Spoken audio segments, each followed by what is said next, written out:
मित्रांनो, big boss मराठीच्या घरामध्ये आज कलर्स मराठीवर लवकरच येऊ घातलेल्या दुर्गा या मालिकेतील कलाकार येणार आहेत. हे सगळे कलाकार बिग बॉसच्या घरातील सदस्यांशी संवाद साधणार आहेत आणि रॅपिड फायर सुद्धा घेणार आहेत.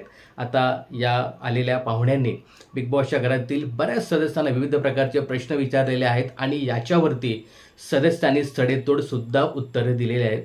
आता बिग बॉसच्या घरातील सगळ्यात स्ट्रॉंग कंटेस्टंट जो अभिजित सावंत आहे, याला सुद्धा या आलेल्या पाहुण्यांनी प्रश्न विचारले आणि त्याच्यावरती काही उत्तरं त्यांनी अगदी व्यवस्थित दिली, पण काही उत्तरं अशी न पटण्यासारखी होती. तर याच्यातील पहिला प्रश्न होता, अभिजित, तुला जर तुझ्या बी टीममधल्या एका सदस्याला बाहेर काढायचं असेल आणि ए टीममधल्या एका सदस्याला घ्यायचं असेल तर तू कोणाला बाहेर काढशील आणि कोणाला तुझ्या टीममध्ये घेशील?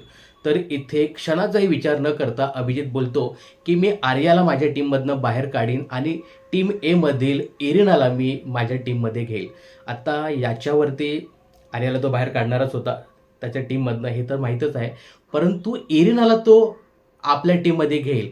तर हे ऐकून आहे ना टीम बीच्या सदस्यांना बऱ्याचशा असा प्रश्न पडला की इरिना का? खरं तर अभिजितचं हे उत्तर पण बरोबर होतं, कारण तो अरबाजला घेऊ शकत नाही. निकीचं सांगायचं झालं तर निकी ही टीम बीच्या सदस्यांना अजिबात आवडत नाही. यानंतर तो वैभवला घेऊ शकत नाही, घनशाला घेऊ शकत नाही, मग घेतलं तर काय, मग इरिनाला. आता हे त्याचं उत्तर तर ठीक आहे, पण आर्याला माझ्या ग्रुपमधनं बाहेर काढीन याच्यावरती आहे ना सोशल मीडियावर मोठ्या प्रमाणात चर्चा केली जाते की आर्याबद्दल तुझा एवढा राग का? याविषयी तुम्हाला काही सांगायचं हे कमेंट्स करून नक्की सांगा. यानंतर दुसरा प्रश्न असा होता अभिजितसाठी की तू सध्या सगळ्यात जास्त कोणाला मिस करतोय? तर त्याने क्षणाचाही विलंब न करता तो सांगतो की मी घराला मिस करतोय. आता याच्यामध्ये तो बोलला नाही मी बायकोला, मुलांना, माझ्या आई वडिलांना नाही, तर सगळ्यांना मिस करतो, हे एका वाक्यात त्यांनी सगळं काही सांगितलं. यानंतर तिसरा प्रश्न त्याच्यासाठी होता की बेस्ट कॅप्टन कोण तुझ्या मते, अंकिता की निकी? इथे अभिजित क्षणाचाही विचार न करता तो बोलतो की अंकिता. निकीला सांगितलं तर पुन्हा एकदा अख्खं घर डोक्यावर घेण्यासारखं होईल. काल थोडंसं निकी आणि त्याचं नातं थोडंसं एक्सपोज केलं, तर ते करणं पण गरजेचं होतं. पण इथे अंकिताचं नाव त्यांनी यासाठी घेतलं की अंकिताची कॅप्टन्सी चांगली होती, तिने व्यवस्थित सगळं काही सेट केलं होतं, कारण ती पहिली घराची कॅप्टन होती आणि कॅप्टन पद माहिती नव्हतं कसं काय करायचं, तर अंकिताने खूप छान हँडल केली होती. तर हे कारण त्याचं योग्यच होतं. परंतु निकीचं जर नाव घेतलं असतं तर मग पुन्हा एकदा बिग बॉसच्या घरामध्ये सदस्यांमध्ये राडे झाले असते. तर इथे छान मॅच्युरिटी त्यांनी दाखवली. यानंतर जो चौथा प्रश्न होता ना की तुला टॉप 3 सदस्य कोण वाटतात, तर याने नाव काय घेतलं, अंकिता, निकी आणि अरबाज. अभिजित दादा, इथे स्वतःचं तू नाव घेऊ शकत होतास ना की मी स्वतःला पहिल्यांदा टॉप 3 मध्ये समजतोय.